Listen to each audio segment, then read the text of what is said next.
Hello friends, स्वागत है आपका माय हिमाचल न्यूज में। हिमाचल प्रदेश तथा अन्य प्रमुख खबरों के लिए माय हिमाचल न्यूज चैनल को सब्सक्राइब कर लें, साथ में बेल आइकन को भी प्रेस कर दें ताकि हिमाचल की हर ताजा खबर आपको मिलती रहे। तो चलिए सबसे पहले कोरोना वायरस पे बात कर लेते हैं, उसके बाद अगली मुख्य खबरों पे बात करेंगे।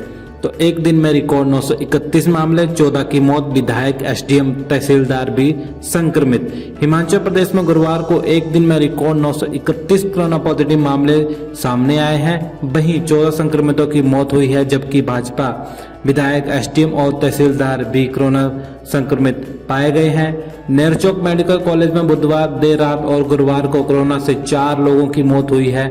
वहीं प्रदेश भर में गुरुवार को 931 नए मामले सामने आए हैं। शिमला में 230, मंडी 222, कांगड़ा 139, कुल्लू 86, सोलन 72, हमीरपुर 44, चंबा 32, बिलासपुर 21, लाहौल स्पीति में 16, सिरमौर 16, ऊना 15 और किन्नौर में 7 कोरोना पॉजिटिव मामले सामने आए हैं।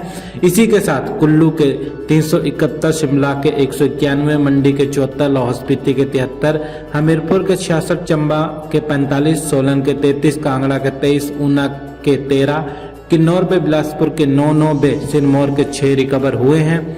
वहीं धर्मशाला विधानसभा क्षेत्र से भाजपा विधायक विशाल नेहरिया कोरोना पॉजिटिव पाए गए हैं। उन्होंने सोशल मीडिया पर यह जानकारी शेयर करते हुए लिखा कि कोविड टेस्ट रिपोर्ट पॉजिटिव आई है। खुद को नियमावली के तहत आइसोलेट कर रहा हूं। मंडी जिले में पधर के एसडीएम और तहसीलदार कोरोना पॉजिटिव पाए गए हैं। यूजी के फर्स्ट व सेकंड ईयर के 90,000 छात्रों को बड़ा झटका, प्रमोट करने के बाद यहां फंसा है पेंच। फर्स्ट व सेकंड ईयर में प्रमोट हुए 90,000 छात्रों के लिए बड़ा झटका लगा है।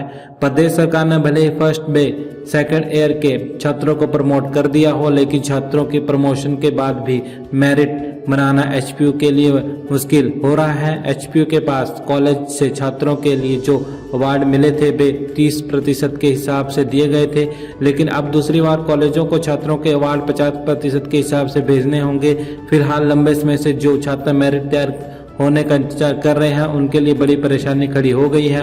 कॉलेज बंद है, ऐसे में शिक्षक कैसे छात्रों के अवार्ड तैयार करेंगे, ये बड़ा सवाल है। हालांकि विश्वविद्यालय ने कॉलेजों को पत्र जारी कर छात्रों के दूसरी बार 50% के साथ अवार्ड देने को कहा है। अब विश्वविद्यालय छात्रों की मेरिट तभी बना पाएगा जब कॉलेजों से अवार्ड आएंगे। इसी तरह विश्वविद्यालय में फाइनल ईयर में भी पढ़ने वाले हजारों छात्र ऐसे हैं जिनके रिजल्ट तो आ गए हैं, लेकिन उनको भी डीएमसी में प्रोविजनल डेटशीट नहीं मिल पा रही है। हिमाचल में 25 दिनों में 223 लोगों की कोविड से मौत, इन 4 जिलों में बरपा है सबसे ज्यादा कहर। हिमाचल में कोविड संक्रमण इस कदर अपना कहर बरपा रहा है कि इस महीने 25 दिनों में कोरोना राज्य के 233 नागरिकों को निगल चुका है। करीब 40% की रफ्तार से हिमाचल में इस माह लोगों की मौत कोरोना से हुई है। हिमाचल में अभी तक कोरोना से 575 हो गए हैं। लगातार आए दिन मौत का आंकड़ा बढ़ता जा रहा है। राज्य में ठंड बढ़ने के साथ ही कोरोना का संक्रमण तेजी से बढ़ता जा रहा है। सबसे ज्यादा वे जिला कोविड की चपेट में आ रहे हैं जहां पर ठंड ज्यादा पड़ रही है। इसके अलावा विवाह शादियों में नियमों को ताक में रखने वाले भी कोविड संक्रमित हो रहे हैं। ऐसे में जहां संक्रमित मरीजों का ग्राफ तेजी से बढ़ता जा रहा है, वहीं पर मौतों का आंकड़ा भी बढ़ता जा रहा है। स्वास्थ्य विभाग से जारी आंकड़ों की बात करें तो अभी तक राज्य में 25 दिनों में कोरोना से 233 लोगों की मौत हो चुकी है। सबसे ज्यादा शिमला जिला में 64 लोगों की कोरोना से मौत हुई है। रोजाना यहां से 2 से 3 लोगों की मौत कोरोना से हो रही है।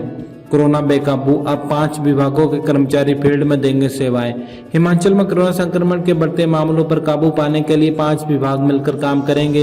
इन विभागों के कर्मचारी फील्ड में सेवाएं देंगे। जरूरत पड़ने पर अन्य विभागों के कर्मचारियों की भी सेवाएं ली जाएंगी। फिलहाल स्वास्थ्य विभाग के साथ मिलकर सामाजिक न्याय एवं अधिकारिता, आयुर्वेदिक, ग्रामीण विकास और पंचायती राज विभाग के कर्मचारी मिलकर काम करेंगे।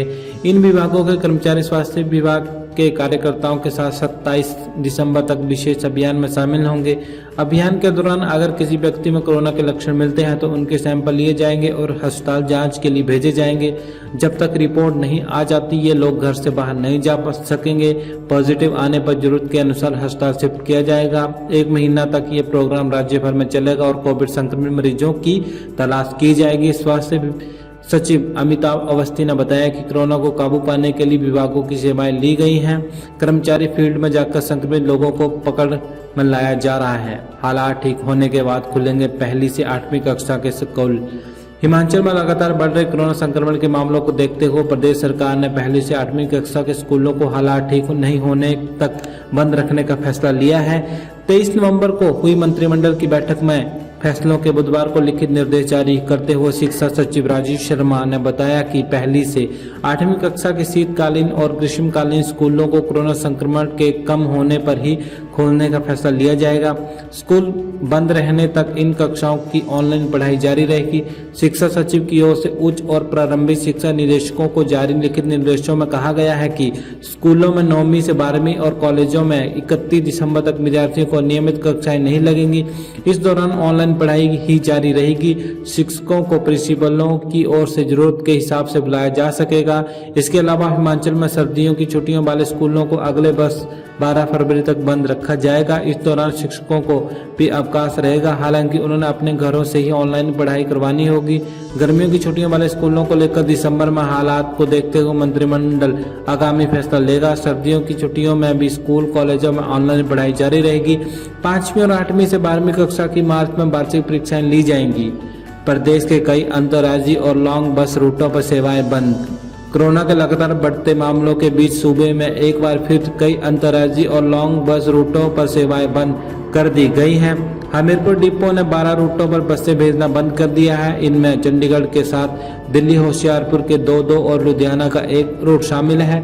जिला कांगड़ा के 4 लॉन्ग रूटों को बंद किया गया है। इसमें बैजनाथ डिपो से शिमला और चंडीगढ़, कांगड़ा से कालका और पठानकोट से मनाली के रूट बंद कर दिए गए हैं। मंडी डिपो ने हरिद्वार और रिकांगपियो के 2 रूट बंद किए हैं। उल्लेखनीय है कि कोरोना के कारण परिवहन निगम के रूटों पर आधी बसें बंद हो गई हैं। HRTC के बेड़े में 3100 बसें हैं, जिनमें से सिर्फ 1984 ही सड़कों पर दौड़ रही हैं। सवारी की कमी के चलते ये बसें सड़कों पर खड़ी हैं। कर्मचारियों के लिए नई गाइडलाइन जारी। कोरोना के लक्षण व फ्लू की शिकायत पर होंगे क्वारंटीन। बढ़ते कोरोना संक्रमण को देखते हुए सरकार ने कर्मचारियों के लिए नई गाइडलाइन जारी की है। इसके अनुसार कोरोना के लक्षण व फ्लू की शिकायत पर कर्मचारी होम क्वारंटीन रहेंगे। साथ ही कोरोना पॉजिटिव आने पर उपचाराधीन व क्वारंटीन रहने की स्थिति में नियमित अनुबंध, दैनिक वेतनभोगी, अंशकालीन व आउटसोर्स कर्मचारियों को पेड हॉलीडे का लाभ मिलेगा। मुख्य सचिव की तरफ से जारी इन निर्देशों को हाई रिस्क व लो रिस्क कॉन्ट्रैक्ट कर्मचारियों के लिए जारी किया गया है। हाई रिस्क कॉन्टैक्ट में वे कर्मचारी आते हैं जिनके घर में कोरोना के मरीज आ रहे हैं और वे सीधे उनके संपर्क में आ रहे हैं। ऐसे कर्मचारी को कोविड मरीज के पास PPE किट पहनकर जाना होगा। कार, टैक्सी, बस, ट्रेन व फ्लाइट से सफर करने आने वाले को भी इन निर्देशों का पालन करना होगा। इसके अलावा कर्मचारियों को मास्क पहनने व सोशल डिस्टेंस का पालन करने की सलाह दी गई है। इसी तरह कोविड मरीज के सीधे संपर्क और सेकेंडरी कॉन्ट्रैक्ट में आए कर्मचारियों को भी एडवाइजरी का ध्यान रखना होगा। हिमाचल में जल्द बजेगा पंचायत चुनाव का बिगुल, जारी होगा आरक्षण रोस्टर। हिमाचल प्रदेश में मिनी विधानसभा चुनाव कहे जाने वाले पंचायत एवं नगर निकाय चुनाव का जल्द बिगुल बज सकता है। दिसंबर के अंतिम सप्ताह या जानकारी के पहले सप्ताह में चुनाव हो सकते हैं। इसकी तैयारियां जोरों पर है। वही पंचायत चुनावों के लिए आरक्षण का रोस्टर भी इसी महीने 30 नवंबर तक जारी होगा। पंचायती राज एवं ग्रामीण विकास मंत्री वीरेंद्र कंवर ने इसकी पुष्टि की है। हिमाचल में पंचायत चुनाव को विधानसभा चुनाव की तरह गर्मजोशी के साथ लड़ा जाता है।